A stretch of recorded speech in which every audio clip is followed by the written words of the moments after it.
जय हिंद दोस्तों। आज हम 1857 की क्रांति के बारे में जानेंगे।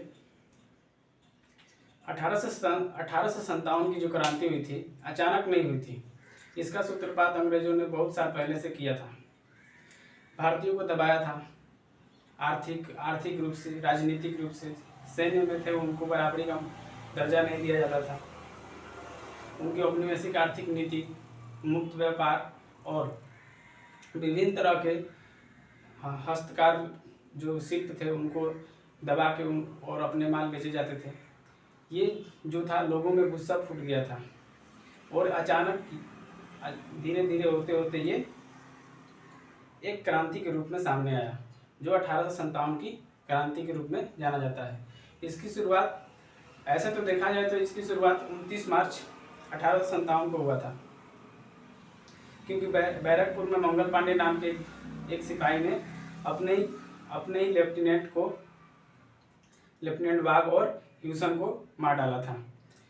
फिर ये औपचारिक रूप से 10 मई 1857 को शुरू हुआ। कहाँ से? मेरठ से। 10 मई 1857 को मेरठ से शुरू हुआ और 11 मई 1857 को दिल्ली में पहुंचा। दिल्ली में जाके सभी सैन्य गुट, ये सैनिक विद्रोह था। सैनिक इसमें ज़्यादा थे, बाद में किसान और दस्तकार सभी लोग आ गए। तो 1857 का जो विद्रोह था 10 मई से औपचारिक रूप से स्टार्ट हुआ। उसके बाद 11 मई 1857 को ये दिल्ली में पहुंचा। वहाँ अब एक नेता चाहिए था, किसी भी लड़ाई के लिए एक नेता चाहिए था। तो नेता किसको बनाया गया? बहादुर शाह जफर, जो मुगल सम्राट था और ये अंतिम मुगल सम्राट हुआ। तो बहादुर शाह जफर को मुगल 1857 की क्रांति का नेता बनाया गया और ये दिल्ली पहुंचे 11 मई 1857 को। तो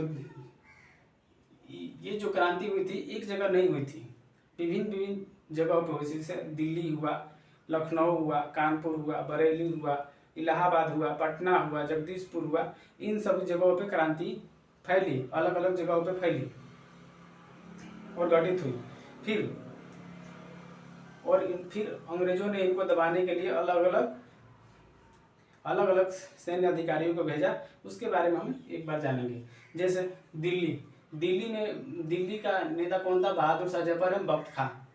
बहादुर शाह जफर एवं बख्त खां 11 मई को पहुंच गए थे ये दिल्ली। 11 मई को दिल्ली पहुंच गए थे सैनिक विद्रोह वाले 11 मई 1857 को। तो वहाँ दबाने के लिए निकोलस एवं हडसन को भेजा गया।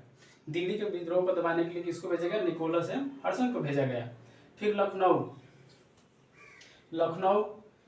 में बेगम हजरत महल थी।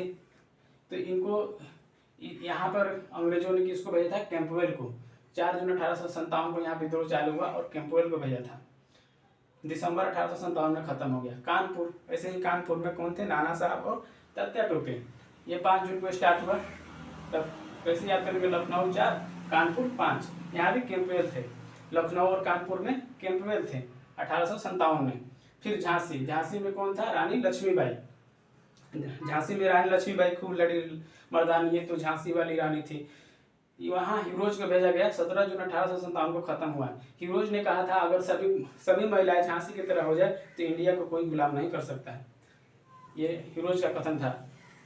इलाहाबाद में लियाकत अली और यहाँ स्टार्ट हुआ था जून में कर्नल नील को भेजा गया था। इलाहाबाद में कर्नल नील को, झांसी में हिरोज को, कानपुर और लखनऊ में कैंपवेल को और दिल्ली में निकोलस एवं हडसन को। जगदीशपुर में वीर कुंवर सिंह और उनका भाई अमर सिंह था। 12 जून 1857 को ये चालू हुआ यहाँ पर और 1858 तक चला ये कार्य यहाँ पर। और विलियम टेलर जो थे यहाँ के क्रांति को दबाने के लिए भेजा गया था, अंग्रेजी सेना के प्रमुख थे। फैजाबाद में मौलवी अहमदुल्ला थे। यहाँ भी जून 1857 में चालू हुआ और जनरल रेनाड 1857 में चालू हुआ था और ये फैजाबाद में, और जनरल रेनाड थे। 5 जून 1858 को यहाँ खत्म हुआ। फिर बरेली में खान बहादुर खान थे। बरेली में कौन थे? खान बहादुर खान थे और विंसेंट आयर यहाँ पर इनको दबाने के लिए भेजा गया। फिर एक बार इसको रिवाइज करेंगे। तो दिल्ली के नेतृत्वकर्ता कौन थे? बहादुर शाह जफर और खत्म किसने किया? निकोलस एवं हडसन ने। लखनऊ में कौन थे? बेगम हजरत महल नेतृत्व करता, और खत्म किसने किया? कैंपबेल ने। कानपुर में कौन थे? नाना साहब तात्या टोपे, खत्म किसने किया? कैंपबेल ने। झांसी में कौन थी? रानी लक्ष्मीबाई, खत्म किसने किया? सर हीरोज ने। इलाहाबाद में कौन था? लियाकत अली, और खत्म किसने किया? नील। इलाहाबाद नील, इलाहाबाद नील, ऐसे याद कर सकते हैं। जगदीशपुर में वीर कुंवर सिंह, जिसको कौन नहीं जानता है, और अमर सिंह को। यहाँ पर जो नेतृत्व करता थे अंग्रेजों की ओर से विलियम टेलर थे। फैजाबाद मौलवी अहमदुल्ला, जनरल रेनाल्ड यहाँ के विद्रोह को दबाने के लिए गए थे। और बरेली में खान बहादुर खान और विंसेंट आयर यहाँ को विद्रोह को दबाने के लिए गए थे। तो ये हमारा 1857 का क्रांति था, इसके बारे में कुछ हम लोग जान लिए। जय हिंद, थैंक यू।